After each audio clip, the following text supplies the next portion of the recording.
I never thought my life could unravel in a single moment. But it did. I walked into the kitchen that night and found my stepfather staring at me, his eyes lingering in a way that made my skin crawl. "You're so special," he whispered. My heart raced, but I couldn't move. That was the moment I knew something was terribly wrong. And what happened next would change everything forever. Samantha had always believed her family was stable. After her parents' divorce, her mom remarried a man named David. He was charming, attentive, and seemed to be the perfect addition to their lives. For the first few years, everything felt normal. Happy, even. David stepped into the role of stepfather seamlessly. He cooked dinners, attended Samantha's school events, and even offered advice when she struggled with friendships and schoolwork. At 17, Samantha felt like she could trust him. After all, he was family now. Her mother adored David. She always gushed about how lucky they were to have found someone who cared so deeply about them both. Samantha agreed, at least at first. But things started to shift during her senior year of high school. David's compliments began to feel different. At first, it was subtle, comments about her hair or outfits. But then he started saying things that lingered in her mind. "You're growing into such a beautiful woman. You're so mature for your age." She brushed it off as harmless. He was just being nice, right? But there was something about the way he looked at her that didn't feel right. One night, while her mom was out of town for work, David offered to pick her up from a friend's house. In the car, he started asking personal questions. "Do you have a boyfriend? What kind of guys are you into?" Samantha laughed nervously, brushing off the questions, but the unease stayed with her. Things only got worse after that. David started finding excuses to be alone with her. He'd linger in the living room when she watched TV, or sit too close at the dinner table. Samantha told herself she was overreacting, but her instincts screamed otherwise. Then came the night that changed everything. Samantha was home alone with David. She was in the kitchen, grabbing a snack when he walked in. This time, his eyes didn't just linger, they pierced through her. "You know you're special, right?" he said, stepping closer. Samantha's stomach dropped. The tension in the air felt suffocating. She tried to laugh it off, but deep down she knew this wasn't just her imagination. Samantha couldn't shake the uneasy feeling that lingered after that night in the kitchen. Her stepfather's words played over and over in her mind. "You're special." It wasn't just the words. It was the way he had looked at her, like he saw something more than just his stepdaughter. She tried to act normal, convincing herself it was just a misunderstanding. But the tension in the house only grew thicker. David began finding excuses to be near her. He'd hover in the living room while she studied, offering compliments disguised as casual remarks. "That dress looks great on you," he said one evening as she passed by the couch. Samantha forced a smile and thanked him, but her stomach churned. It wasn't just the words, it was the way his eyes lingered, too long, too intense. Then there were the accidental touches. A hand brushing against hers when passing the salt at dinner. Standing too close when helping her reach something in the pantry. At first, Samantha thought she was overreacting, but as the moments piled up, so did her unease. One night, when her mom was working late, David knocked on her bedroom door. "Hey, can we talk?" he asked. Her heart raced. "About what?" "Nothing serious," he said, stepping inside before she could stop him. "I just feel like we don't talk as much anymore." Samantha stiffened as he sat down on the edge of her bed. "I care about you, you know," he said, his voice soft. "I just want you to know I'm here for you, always." She forced a smile. "Thanks, David. But I'm fine. Really." He nodded but didn't leave right away.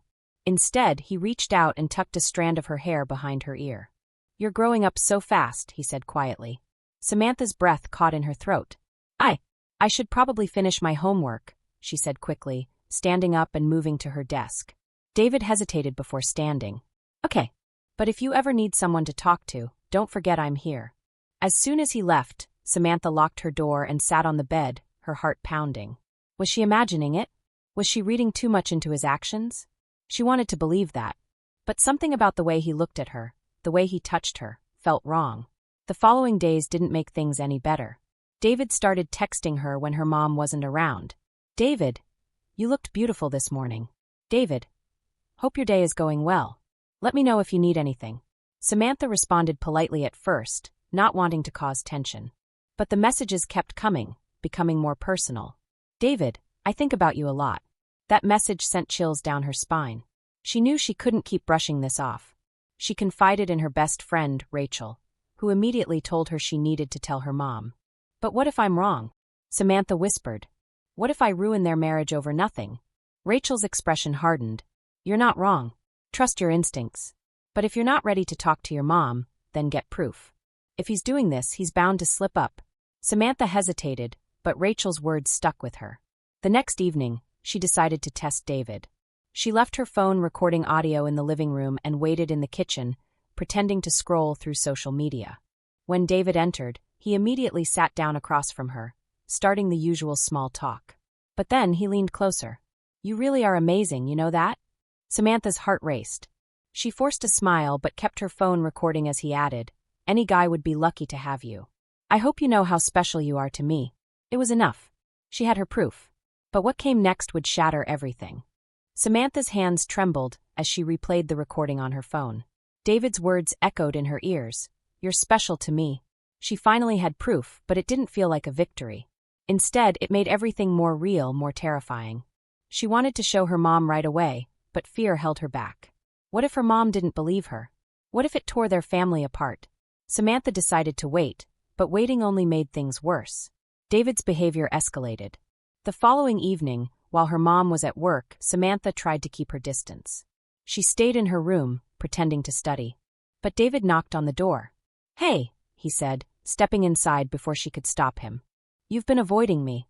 No, I haven't, Samantha lied, clutching her phone tightly. He smirked, stepping closer. You don't need to be nervous around me. We're close, right? We've always had a connection. Her stomach turned. She stood up quickly. I really need to finish my project. But he didn't move. Relax, he said, his voice lower now. You're safe with me. Safe. The word made her skin crawl. She tried to step around him, but he reached out and touched her arm. I just want you to know how important you are to me, he whispered. Samantha froze. His hand lingered too long, his touch sending shivers down her spine. Her instincts screamed at her to move, to run, but she couldn't. She was paralyzed. Just then, the sound of the garage door opening saved her. Her mom was home. David stepped back quickly, his expression shifting to calm as if nothing had happened. We'll talk later, he said and walked out. Samantha's heart raced as she locked the door behind him. That night, Samantha couldn't sleep. She kept replaying the moment, the fear, the helplessness. She knew she couldn't keep this secret anymore. The next day, she showed the recording to Rachel. Rachel's jaw dropped. You need to show this to your mom. Now. I will, Samantha said, but fear still gripped her. The tension boiled over the following evening. Her mom left again for a late-night meeting, and Samantha was alone with David. She stayed in her room, but around midnight, she heard footsteps outside her door. Her heart stopped. Sam! David's voice called softly. She didn't answer. Are you awake? Panic set in. She turned off her phone's light and stayed perfectly still. But then the doorknob rattled. Sam! Tears welled up in her eyes as she texted Rachel. He's at my door. I'm scared. Rachel responded immediately. Call your mom. Now. But before Samantha could dial, the footsteps retreated. She waited for what felt like hours before she finally fell asleep. The next morning, Samantha couldn't take it anymore. She waited until David left for work and sat her mom down at the kitchen table. I need to talk to you, she said, her voice shaking. Her mom looked up from her coffee. What's wrong? Samantha took a deep breath and played the recording. Her mom's face paled as the words played out. When the recording ended, she was speechless. Tell me this isn't what I think it is, her mom said, her voice trembling. Samantha shook her head, tears spilling down her cheeks. It's exactly what you think. Her mom stood abruptly, pacing the kitchen. How long has this been going on? Samantha explained everything, the comments, the touches, the texts. Her mom's hands shook as she listened. When Samantha finished, her mom grabbed her keys. We're leaving, she said firmly. Where are we going? Samantha asked. To Grandma's. I need time to figure this out. And he's not coming with us. That night, Samantha and her mom packed their bags and left the house. As they drove away, Samantha felt a strange mix of relief and fear. She had escaped David's presence, but the damage was already done. She clutched her phone tightly, knowing she might need the recording again. David wasn't the type to let go easily, and she was right. Because the next morning he sent her a text, "We need to talk. Don't do this." Samantha showed it to her mom, who immediately called a lawyer and began the process of filing a restraining order. But Samantha couldn't shake the feeling that this wasn't over. Samantha sat at her grandmother's kitchen table, her hands trembling as she stared at the text message from David. "We need to talk." "Don't do this." Her mom paced the room, phone in hand, speaking with the lawyer about the restraining order. Samantha wanted to believe that this nightmare was finally coming to an end, but a sinking feeling told her it wasn't over yet. Later that evening, there was a knock at the door. Samantha froze. Her mom stood up quickly, motioning for her to stay put. She peeked through the curtains before opening the door. It was David. He looked disheveled, his eyes bloodshot. He held a folder in his hands, gripping it tightly. "I just need to explain," he pleaded, stepping forward. Her mom blocked the entrance. "You need to leave, David. We're done talking. Please." His voice cracked. "You're throwing away everything we built. Over a misunderstanding." "A misunderstanding?" Her mom's voice rose, trembling with anger. "You crossed a line, and you know it." David's eyes darted toward Samantha, who was watching from the kitchen. "Sam, tell her. Tell her this is a mistake." Her mom slammed the door in his face and locked it. They watched through the window as he stood there for a moment, defeated, before walking back to his car. But Samantha's heart didn't stop racing. The next morning, Samantha woke up to another text from David. "You're ruining my life. Do you even know what you're doing?" She showed it to her mom, who immediately called the lawyer again. That afternoon, the restraining order was filed. But it didn't feel like enough.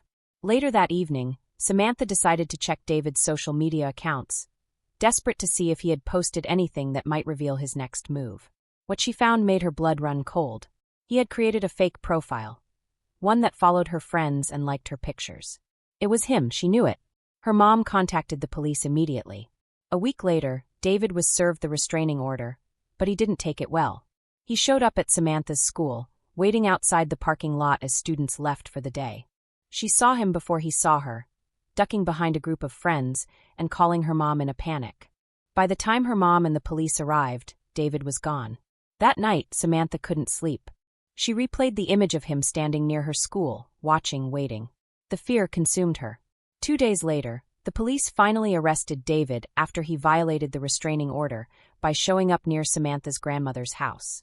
When they searched his car, they found a notebook filled with disturbing entries.